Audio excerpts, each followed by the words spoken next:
ओम देवराज्यसेवमान पावनादि पंकजं व्यालयज्ञसूत्रमिन्दुशेखरं कृपाकरं नारदादि योगिवृन्द वन्दितं दिगंबरं काशिकापुरादिनाथ कालभैरवं भजे। सर्व स्वामी सेवेकरांना श्री स्वामी समर्थ। तर तुमचं प्रियालयचे चॅनलमध्ये अगदी मनापासून स्वागत आहे। तर आज आहे श्री कालभैरव जयंती आणि कालभैरव देवतांचा जन्म हा दुपारी 12 वाजता झाला होता। त्यासाठी प्रत्येक स्वामी भक्तानं आपल्या जवळपासच्या मंदिरामध्ये जाऊन कालभैरव देवतांचं दर्शन नक्कीच घ्या। दुपारी 12 नंतर आपल्याला सेवासुद्धा घरामध्ये करायच्या आहेत आणि ह्या सेवा कोणत्या आहेत, अगदी सोप्या सेवा आहेत। तर सेवा कोणत्या आहेत, कोणता नैवेद्य दाखवायचा याविषयी सुद्धा सविस्तर माहितीचा व्हिडिओ मी आपल्या चॅनलवर टाकलेला आहे। सर्व स्वामी भक्तांनी नक्कीच तोही व्हिडिओ बघून घ्या। तर आजच्या व्हिडिओमध्ये मी तुम्हाला ह्याविषयी माहिती देणार की बघा, श्री कालभैरव जयंती ही वर्षातून एकदाच येत असते आणि ह्या दिवशी आपल्या घरामध्ये आपण कोणतेच पण उपाय करतो, आपण सेवा आपण घरामध्ये करतो, ह्या वर्षातून एकदा केल्या जातात आणि ह्या आज केल्या जातात। तर बघा, मी सांगते की तुम्हाला ज्या पण महिलांना खरंच जॉबमुळं किंवा घरातल्या कामामुळं सेवा करणं शक्यच झालेलं नाही, तर त्या महिलांनी अशा महिलांनी काय करायचं, तुम्ही संध्याकाळी 3 सांच्या वेळेला एक तुम्हाला 7 नंतर किंवा जॉबवरून जेव्हा तुम्ही घरी येणार त्यानंतर तुम्ही एक अर्धा पाऊण तासामध्ये सुद्धा ही एक प्रभावी सेवा आपल्या घरामध्ये नक्कीच करू शकतो। तुम्हाला सर्वांना माहिती आहे की कालभैरव देवता हे आपले भगवान शंकर यांचा प्रत्यक्षात अवतार आहे आणि ह्यासाठी आपण त्यांची सेवा ही वर्षातून एकदा नक्कीच कालभैरव जयंती दिवशी नक्कीच करायची असते। ज्यांना पण काही शक्य होत नाही त्यांनी मी जे आता सांगणार आहे ती सेवा नक्कीच करा घरामध्ये, कारण खूप आणि खूप प्रभावशाली उपाय म्हणा, सेवा म्हणा, खूप प्रभावशाली आहे। तर बघा, आपल्या सर्वांना एक सांगते की श्री कालभैरव देवता यांचं वाहन आहे ते काळं कुत्र आहे आणि ह्या दिवशी अन्नदानाला खूप आणि खूप महत्त्वाचे स्थान आहे। आपण जेवढ्या प्रमाणात आपल्या श्री कालभैरव देवतांची पूजा करणार, सेवा करणार, त्याचप्रमाणे आपल्याला जेवढं शक्य होईल तेवढं आपल्याला ह्या दिवशी अन्नदान करायचं आहे। अन्नदानासारखं कोणतं श्रेष्ठ, जर एखादी गरीब व्यक्ती दिसलं तर ह्या व्यक्तींना तुमच्याकडे जे असेल ते अन्नदान नक्कीच करा। तर जास्त करून आज तुम्हाला पिठलं भाकरी हे जो पदार्थ आहे बघा, पिठलं आणि भाकरी अगदी साधा पदार्थ आहे। ह्या पदार्थ तुम्ही तुमच्याकडे जर शक्य असेल तर तुम्ही घरामध्ये बनवा आणि तुमच्या जवळपास ज्या पण व्यक्ती आहे की तुम्हाला वाटतं की ह्या व्यक्तींना आपण आज हे खाऊ घालावं, त्या व्यक्तींना तुम्ही नक्कीच खाऊ घाला, कारण हे खूप आणि खूप श्रेष्ठ अशी सेवा आहे। ही सेवा तुम्ही सहजरित्या करू शकता किंवा तुम्ही जर जॉबवरून घरी आलेला आहात आणि घराशेजारी जरी एका तुम्हाला गरीब व्यक्ती दिसली किंवा येता येता जरी गरीब व्यक्ती दिसली तरी तुमच्याकडे जी पण पदार्थ असेल किंवा तुमच्याकडे दुसरा जर एखादा कोणता पण खायचा पदार्थ असेल तो पदार्थ जरी तुम्ही तिला दिला किंवा दुकानातून एखादी खायची वस्तू जरी घेऊन तिला दिली तरी सुद्धा चालेल।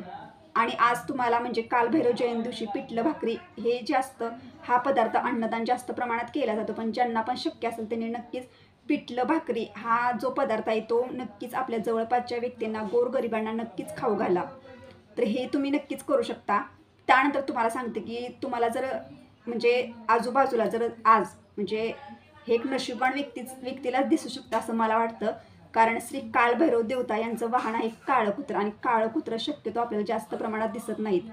कुत्री रस्त्यावरती खूप दिसतात, पण काळ्या कलरचं कुत्रं दिसणं हे खूप नशीबवान गोष्ट आहे आजची।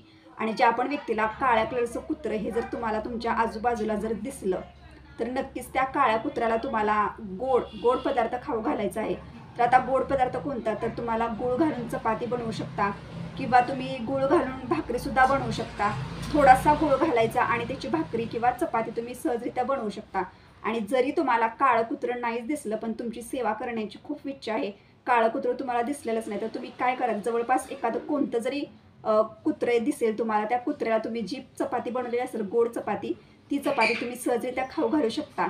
तर आता ही अगदी सोपी सेवा आहे बघा, कारण आपल्या कुत्रे आपल्याला जवळपास आपल्या घराशेजारी सुद्धा सहजरित्या दिसतात।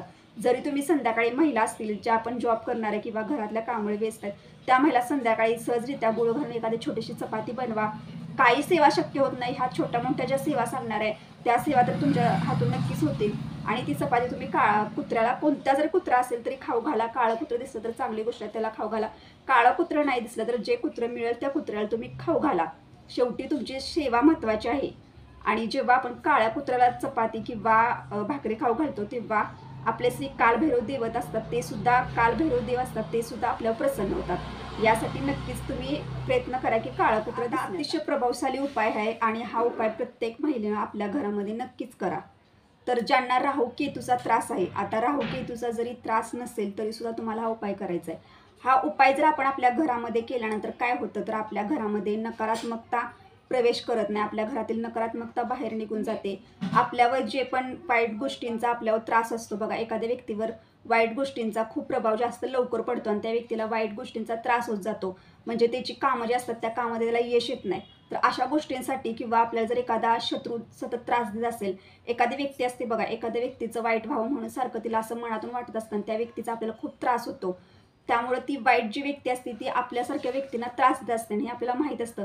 तर त्यासाठी सुद्धा तुम्ही हा उपाय नक्कीच करू शकता.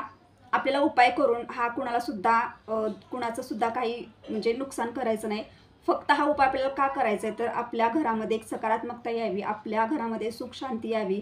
आपल्याला जर राहूकेतूचा त्रास असेल तर तो त्राससुद्धा निघून दूर व्हावा आणि आपल्या मनामध्ये एक सकारात्मकता निर्माण व्हावी. हा उपाय करत असताना आणि कोणती पण तुम्ही देवाची सेवा करत असताना, उपाय करत असताना तुम्ही फक्त मनामध्ये सकारात्मकता ठेवा. जेवढी तुम्ही सकारात्मकता ठेवणार, जेवढा तुम्ही विश्वास ठेवून हा उपाय घरामध्ये करणार, तेवढं तुम्हाला ह्या उपायाचा अनुभव नक्कीच येणार. तर आता उपाय सांगते आणि हा उपाय प्रत्येक महिला सहज आपल्या घरामध्ये करू शकते. तर उपाय तुम्हाला संध्याकाळी 6:30च्या पुढे करायचा आहे. तर काय करायचं, तर कणिक घ्यायचं. तुम्हाला गव्हाचं पीठ माहिती आहे सर्वांना, महिलांना. गव्हाचं पीठ घ्यायचं. त्या गव्हाच्या पिठामध्ये आपल्याला मीठ टाकायचं नाही, हळदसुद्धा टाकायची नाही. आपल्याला एक दिवा बनवायचा, म्हणजे कणकेचा एक आपल्याला दिवा बनवायचा आहे. तर कणकेचा दिवा कसा बनवायचा, तर कणकेचा दिवा आपल्याला चौमुखी बनवायचा आहे. म्हणजे त्याची जी दिशा असते ती 4 मुखीला झाली पाहिजे. चौमुखी दिवा बनवायचा आहे, म्हणजे 4 वाती आपल्याला त्या दिव्यामध्ये टाकायच्या आहेत. 4 वाती त्या दिव्यामध्ये आपल्याला लावायच्या आहेत. म्हणजे 2 वातींची 1 वात बनवायची, अशा 8 वातींची तुम्हाला 4 वाती बनवायच्या आहेत. असा 4 चौमुखी दिवा लावायचा, म्हणजे 4ही दिशेला त्याची वात झाली पाहिजे. आणि हा दिवा आपल्याला संध्याकाळी 7:30च्या नंतर आपल्या उंबरट्याच्या घराच्या प्रवेशद्वाराच्या बाहेर आपल्याला ठेवायचा आहे. दिवा ठेवल्यानंतर आपल्याला त्याच्यामध्ये तेल टाकायचं आणि त्याच्यामध्ये तुमच्याकडं उडीद जे असतात बघा, ते उडीद तुम्ही टाकू शकता त्या दिव्यामध्ये, म्हणजेच तेलामध्ये. किंवा उडीद जर नसतील तर तुमच्याकडे काळे तीळ असतात ना, ते काळे तीळ जरी त्याच्यामध्ये टाकले तरी सुद्धा चालू शकतो. आणि हा दिवा आपल्याला लावायचा. हा दिवा तुम्ही लावल्यानंतर बघा, तुमच्या घरामध्ये खूप अशी सकारात्मकता निर्माण होते आणि राहूकेतूचा जो त्रास असतो ना, तो नक्कीच त्रास कमी होतो. तुम्ही अनुभव नक्कीच घेऊन बघा. हा उपाय आपल्याला वर्षातून एकदा करायचा असतो आणि प्रत्येक महिलेला अगदी सोपा उपाय आहे. तुम्ही नक्कीच तुमच्या घरामध्ये करा. उपाय करण्यासाठी तुम्हाला जास्तीत जास्त 10 ते 15 मिनटं लागतील आणि सहजरित्या हा उपाय होईल. किंवा जर तुम्हाला हा जो उपाय, म्हणजे मी दिव्याचा उपाय जो सांगितला, हा तुम्हाला मंदिरामध्ये जर तुमच्या गावाशेजारी जर कालभैरव देवतांचं जर मंदिर असेल आणि त्या मंदिरामध्ये जाणं तुम्हाला शक्य असेल आणि तिथे जाऊन सुद्धा तुम्हाला जर दिवा लावणं शक्य असेल, तर सगळ्यात चांगली गोष्ट आहे, तुम्ही तिथे जाऊन सुद्धा ज्याप्रमाणे मी तुम्हाला आत्ता सांगितलं तसा तुम्ही दिवा तिथे जाऊन लावू शकता. सांगते की आपल्या घरामध्ये आपल्याला संध्याकाळी दिवा वगैरे लावायचा, आपल्या देवघराजवळ बसायचं आणि आपल्याला 11 वेळा जर श्री कालभैरव अष्टकाचं पठण करायचं. त्यांना 11 वेळा नाही शक्य होईल, त्यांनी 1 वेळा तरी नक्कीच पठण करा. श्री कालभैरव अष्टक हे आपल्या घरामध्ये कालभैरव जयंती दिवशी नक्कीच पठण हे एकदा तरी झालंच पाहिजे. आणि जरी त्यातून तुम्हाला पठण करणं शक्यच झालं नाही, तर तुम्ही काय करा, तर यूट्यूबला लावून तुमच्या घरामध्ये ऐकूसा शकता. पण मी ज्या छोट्या मोठ्या सेवा सांगल्या तर तुम्ही तुमच्या घरामध्ये नक्कीच करा. काळ्या कुत्र्याला तुम्ही त्या दिवशी नक्कीच चपाती, गोड चपाती, गुळ खाऊ घाला आणि भुकेल्याला अन्नदान नक्कीच करा. पिठलं भाकरीचा अन्नदान तुम्ही करू शकता. आणि पिठलं भाकरी जरी तुम्हाला नाही जमली तर तुमच्याकडे जे पदार्थ असतील घरामध्ये ते गरजू व्यक्तींना नक्कीच अन्नदान करा. त्या दिवशी ना म्हणजे आजच्या दिवशी श्री कालभैरव जयंती दिवशी अन्नदानाला खूप आणि खूप महत्त्व आहे. यासाठी अन्नदान प्रथम करा तुम्ही. सेवासुद्धा तुम्हाला करायचे आहे, सेवा चुकवायच्या नाहीत. पण ज्यांना काहीच करणं शक्य होत नाही त्यांच्यासाठी मी हे छोटे मोठे उपायसुद्धा सांगितले आणि महिलांसाठी हा संध्याकाळी दिव्याचा उपाय तुम्ही नक्कीच घरामध्ये करू शकता. तर अशा पद्धतीने मी तुम्हाला आजच्या व्हिडिओमध्ये माहिती सांगितले की श्री कालभैरव जयंतीनिमित्त आपण कोणते उपाय करू शकतो. ज्या महिलांना काहीच करणं शक्य होत नाही ते कोणत्या छोट्या मोठ्या सेवा करू शकतात आणि कालभैरव देवतांचा आशीर्वाद, कृपाशीर्वाद मिळवू शकतात. कालभैरव देवतांना प्रसन्न करू शकतात. याविषयी तुम्हाला आजच्या व्हिडिओमध्ये सविस्तर अशी माहिती दिलेली आहे. तर तुम्हाला जर हा व्हिडिओ आवडला असेल तर लाईक करा, शेअर करा आणि नक्की सबस्क्राईब करा. भेटूया आता नेक्स्ट व्हिडिओमध्ये. तुम्हाला सर्व स्वामी सेवेकरांना श्री स्वामी